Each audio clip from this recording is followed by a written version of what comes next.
So this is my final project presentation, and I hope you enjoy. Okay, so biological influences. So I grew up in a Latino household, so a lot of my beliefs, a lot of traditions are based on that. We are very loud, we are very crazy, but mainly my parents, not me, my parents are very strict. I don't know about every Latino household, but I know for a fact in mine, very, very, very, very strict. Some things about my parents, my dad are full of tall people, so they're all over 6 feet, and then my mom is the total opposite. They're full of short people. I think the tallest is like 5'5" or 6, somewhere there. I kind of expected to be tall just because I did grew up being the tallest in my grade. I think throughout middle school, and then after that, I just kind of stayed where I was, and everyone just kept growing. I feel like the way I am was is well mainly because of my parents, but also because of my Latino background. So um, we're all a very big family. So as you can tell, like each weekend, going to a family party or having a family gathering, just being surrounded with family and just constantly meeting new people. Always. I'm always meeting someone new each week just because our family is just so big. So many uncles, so many cousins. So I feel like that really helped with me being social, like now. Like when I was little, like my mom would introduce me just to random people, and I would just have to like have a full conversation with them even if I didn't know them. I feel like throughout the years of doing that, it actually helped me gain be social, kind of not be an introvert, but be an extrovert and not be afraid to, meet new people, start a conversation. I think that helped me even for public speaking. I'm not saying I'm really good at it, I'm just saying it just helped me, like, kind of get the idea of what it's like of, talking in front of people, talking in front of new people that I don't even know. Um, yeah. Okay.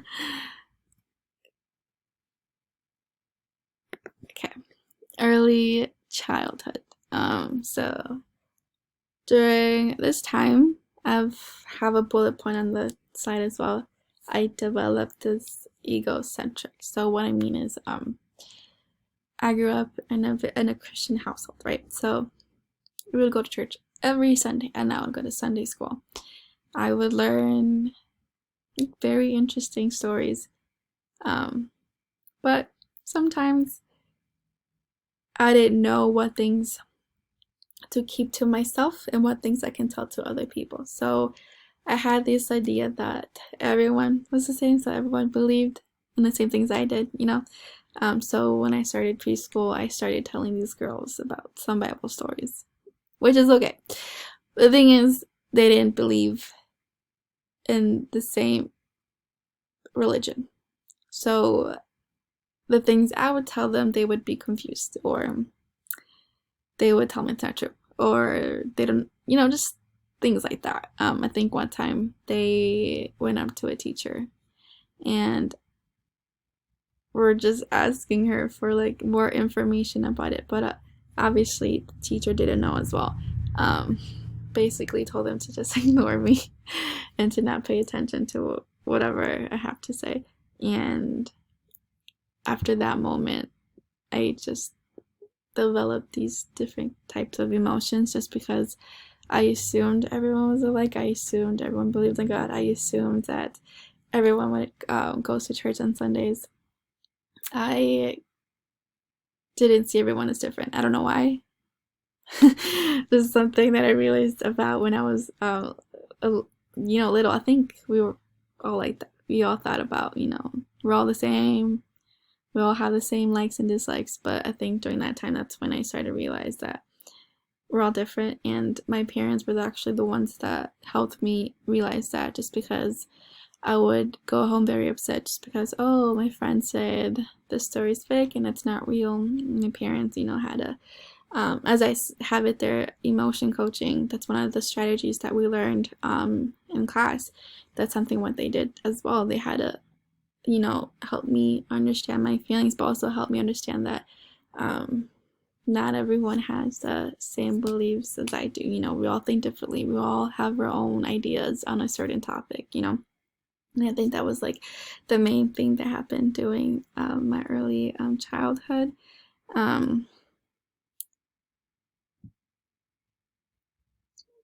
Just reading my notes to see if I covered everything. Okay, so middle childhood and adolescence. So as you can expect during this time, we're all going through puberty. So we're all going through mixed emotions, hormones. We're all getting our periods, our bodies changing. I feel like a lot of that has to do with identity. So during this time, I was going through an identity crisis, or what I think it's called, what's it called? Identity. Oh, I have it there. Sorry. Identity moratorium. Basically meaning a crisis, but whose commitments are either absent or are only vague.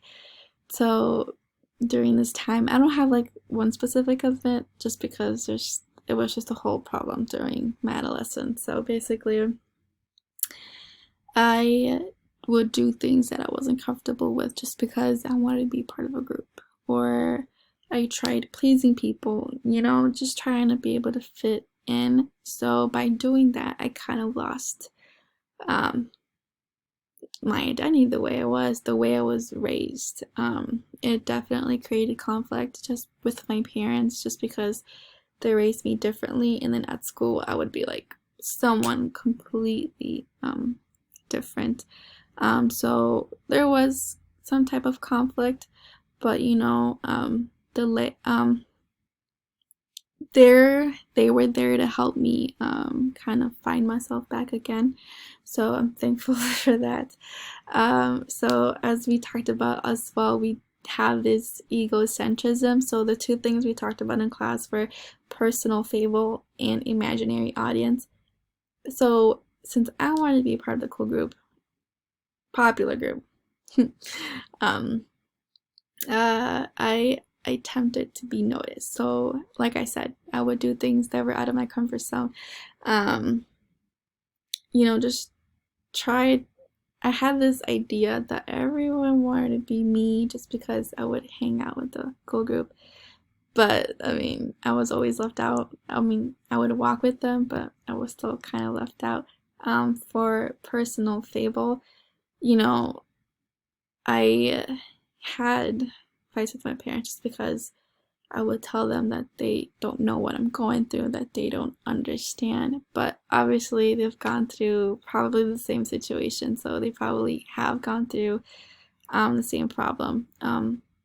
The reason why there was just so many conflicts just because they knew I was hanging out with the wrong people. So I would bring, not all of them, but once in a while, I'd bring someone over to my house, and they would be like, that's not a friend for you. That's a fake friend. That's not a real friend. And obviously, I knew that, but I didn't want to tell them that they were right, just because, how we are.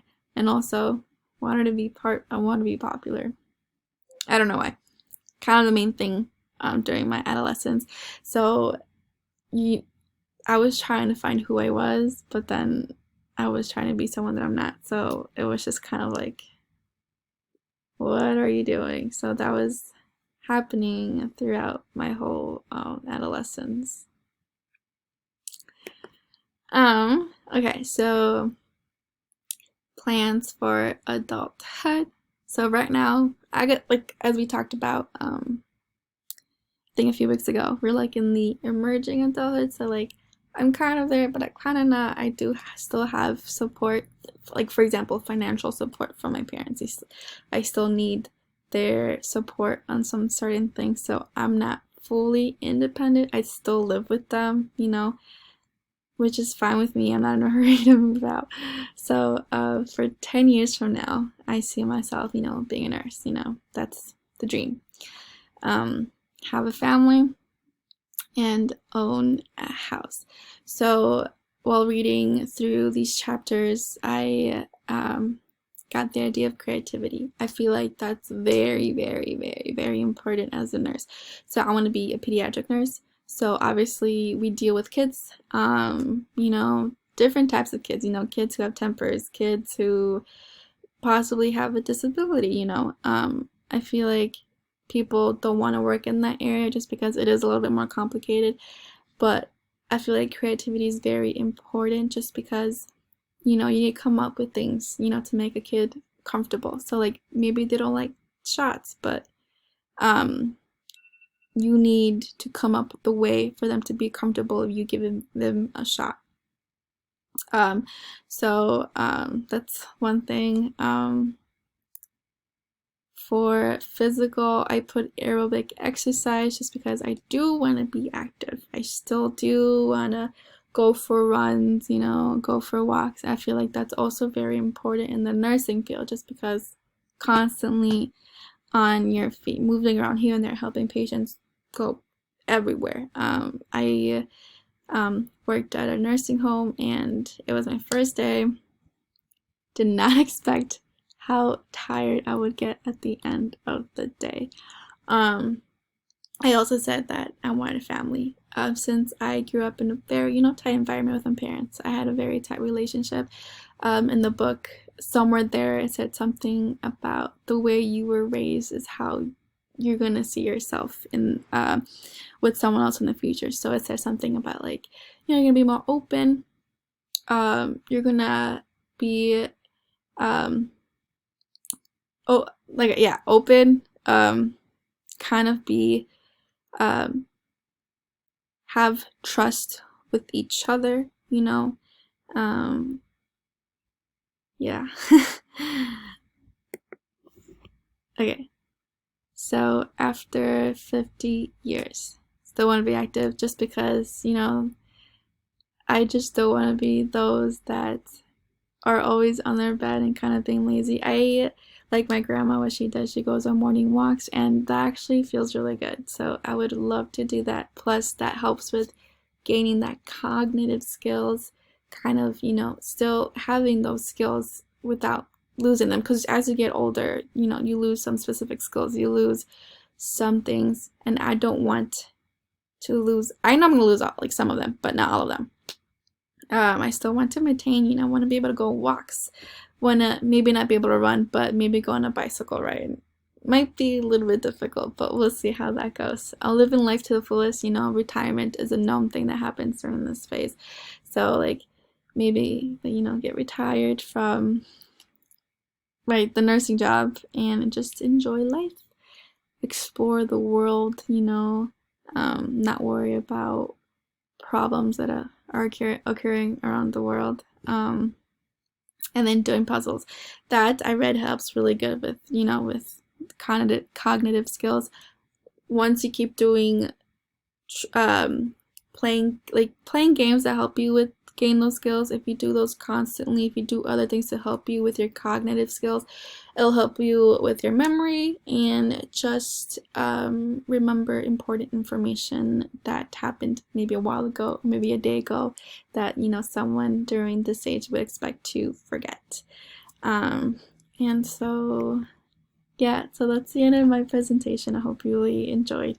This was really new to me, so I'm sorry if I made it a little bit awkward. Thank you.